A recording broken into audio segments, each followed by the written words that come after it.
Yeah, it's great running around in your bare feet and squishing the sand in between your toes, and so we like to call ourselves the Barefoot Pilots Association.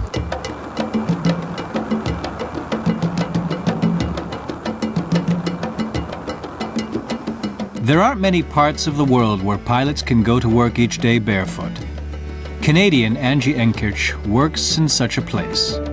Angie taxis holidaymakers to their dream destinations in a seaplane, to one of the 1,000 islands which make up the Maldives in the Indian Ocean. This is a taxi ride with class.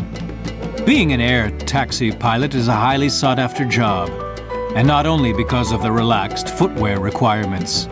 Nevertheless, it comes with high stress levels, not to mention the long working hours.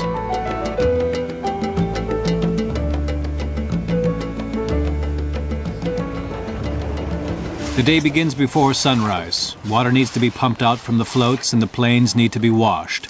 Ron, a long-standing colleague of Angie's, keeps a thorough eye on things. Well, the morning routine on the airplanes, obviously the maintenance has been done on them at night. They've been inspected, pronounced ready for flight. And we just do the final check on to make sure nothing's been left or missed, or that it hadn't been hit by a donny in the middle of the night or something like that. Well, I'm pretty much done. We're out of here empty. My crew is patiently waiting for me. And we're fueled, and I'm just going to make a lot of noise here in about 30 seconds. All right.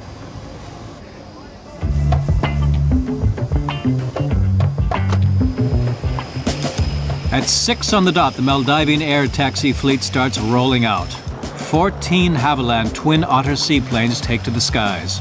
The first 100 tourists need to be collected from their island and taken to the international airport.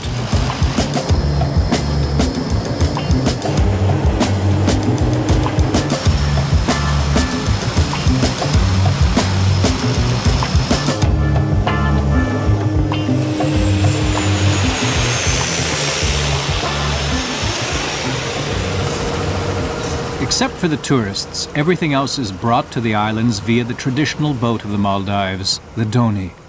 Everything from apples to cigarettes, from loaves of bread to soft drinks. Up until almost 10 years ago, this was also how tourists reached their holiday resorts. But who's willing to travel 4 to 5 hours by boat after a 9-hour flight?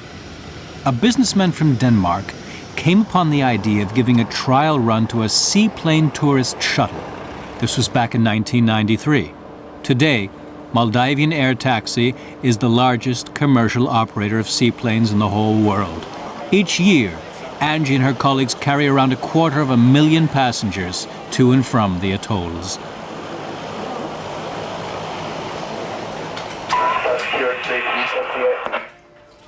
A logistical undertaking which, above all else, the flight managers and controllers have to cope with.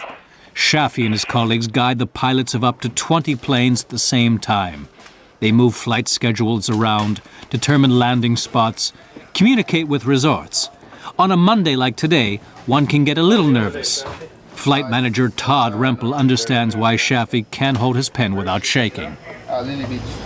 Mondays are the busiest time of the week for us. We'll transfer between 1,500 and 2,000 passengers. We'll build a schedule according to the printed schedule and for the international airlines, but invariably they'll be late. And because we have 30 resorts we service, it's meshing with many different factors. One airline's late, we have to reschedule the entire day for all the pilots. We're responsible to get these passengers from the resorts to their international departures. When we don't do that, we're responsible to reroute them, pay for extra tickets, to try to get the passengers and guests home. During high season, over 40 pilots are employed at MAT from all over the world. Asians, Europeans, Australians. Most of them, however, are from Canada, like Ron. It's 10 a.m. and Captain Ron has already made 4 trips. His Monday is just as hectic. The dispatcher gives him his new schedule. Angie's just found out that she will be staying the night on one of the holiday islands. Plans change from hour to hour, and there's only room for a short break between flights, a quick cigarette or a coffee on the go.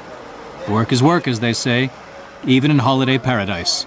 Ron can't complain about the mad rush. He knows why he's here. I've been flying Twin Otters for almost 30 years. And about 18 years of that was spent up in the Canadian Arctic, and I just got tired of freezing my butt off. It's kind of a peachy job, actually. It's not for everybody. It's pretty hot down here, and it is a foreign culture. Some people don't enjoy it down here. It is very hot. It is very humid. The food is totally different. And I suppose you could say that you can get too much of paradise as well. Next on the list for Angie and her crew is a VIP flight. 14 passengers need to be brought to a luxury island complete with a 5-star hotel. Angie gives the safety demonstration in person. 2 window exits in row 2, 1 door at the rear of the aircraft. That's the door that you came in. Life vests are located underneath all your seats. It's a no smoking flight. Please keep your seatbelts fastened. You can take a look at the briefing cards. They're in different languages and pictures. We'll be 25 minutes en route to Arthurruga. It'll cool off once we get up, but you can use them to fan yourself for the time being. Enjoy your flight.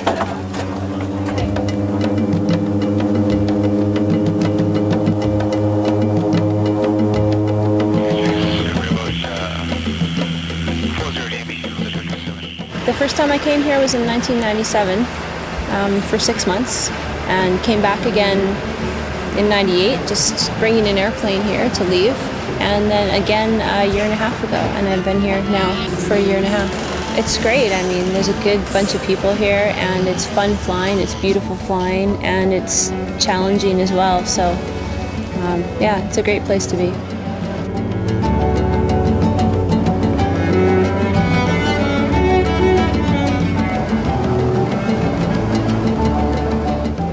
After a 25-minute flight, Kanahura comes into view. This is one of the most luxurious and one of the most remote islands in the Maldives. We're 125 kilometers from the airport. The same journey would take at least 5 hours by motorboat. Too much for guests. After all, they're here to relax.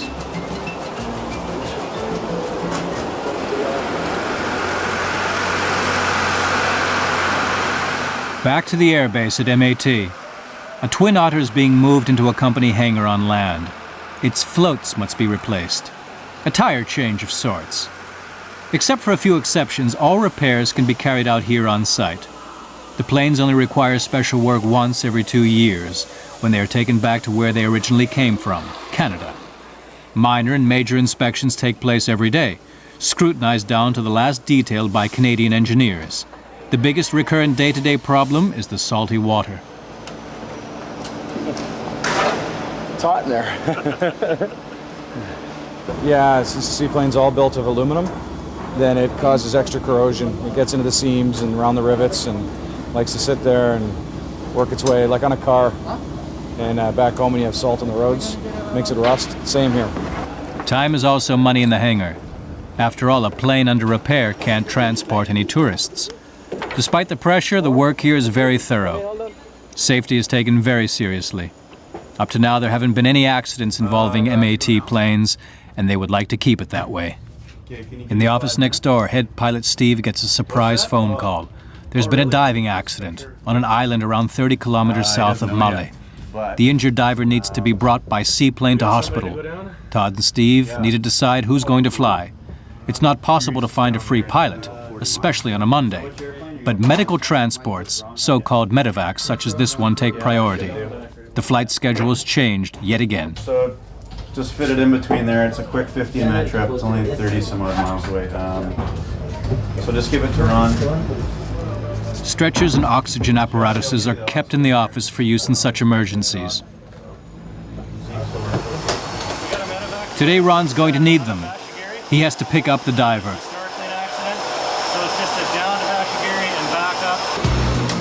Ron gets going straight away. He knows from experience how, for a diving accident, every minute counts. The Maldives are seen as one of the best diving areas in the world. Each year, thousands of underwater enthusiasts come here to explore the colorful coral reefs. Almost all resorts have their own diving school, where a great deal of attention is given to safety. However, this doesn't prevent the occasional incident from occurring. Most of the time, these involve diving too quickly decompression accidents. After a short hop, Ron is above the island of Eskahari. The weather here is worse than in Male. The water's a little rougher. This won't stop Ron from landing as quickly as possible.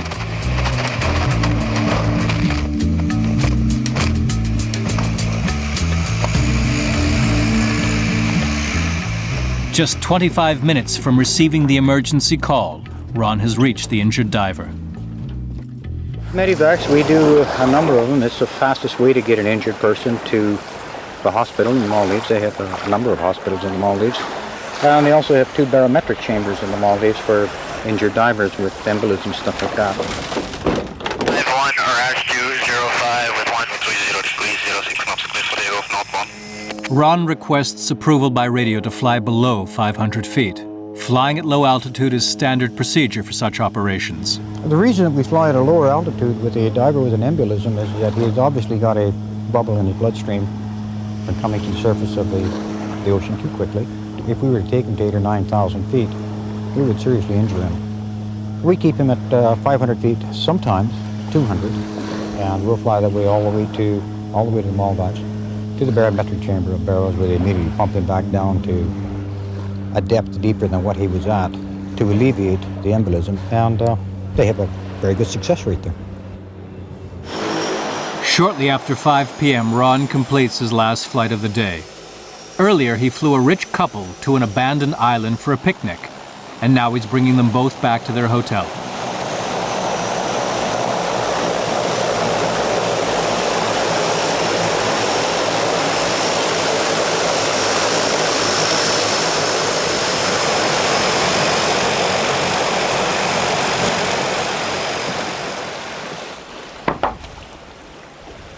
Time for a chat with the locals. Yeah, how you doing? Ron is well known in the islands and has some good friends among the Maldivians. Many of his colleagues treat him like a member of the family. Affectionately, they call him Uncle Ron. They're nice people. I enjoy them. I work well with them. They work well with me. Yeah, it's sort of a family. They get married, I get wedding invitations. They have a party, I get an invitation to the party. We have the staff parties, Christmas party for the company, that sort of thing. It's sort of like a big family. We care about each other. Angie is also on her last flight. She will spend the night on one of the tourist islands, from where she'll take the first passengers to the international airport early in the morning.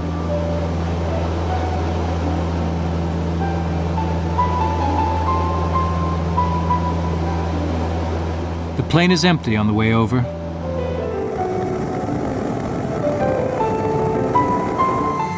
Final checks are complete.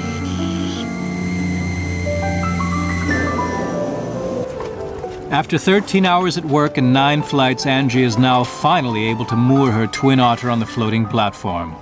From here, she is taken by boat to her hotel. Time to relax. Angie will not be enjoying the sunset, nor any of the opulent restaurants on the island. What she needs is a few hours' sleep. Let the tourists enjoy the luxury.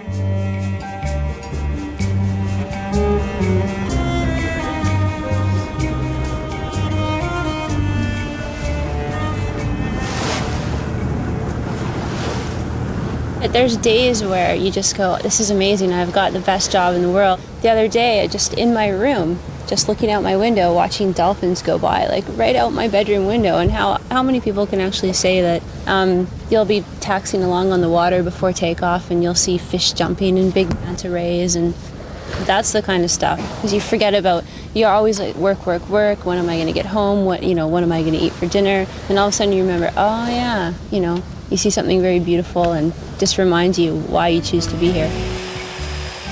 Angie wants to stay here a few more years, at least until it starts to get a bit boring in paradise.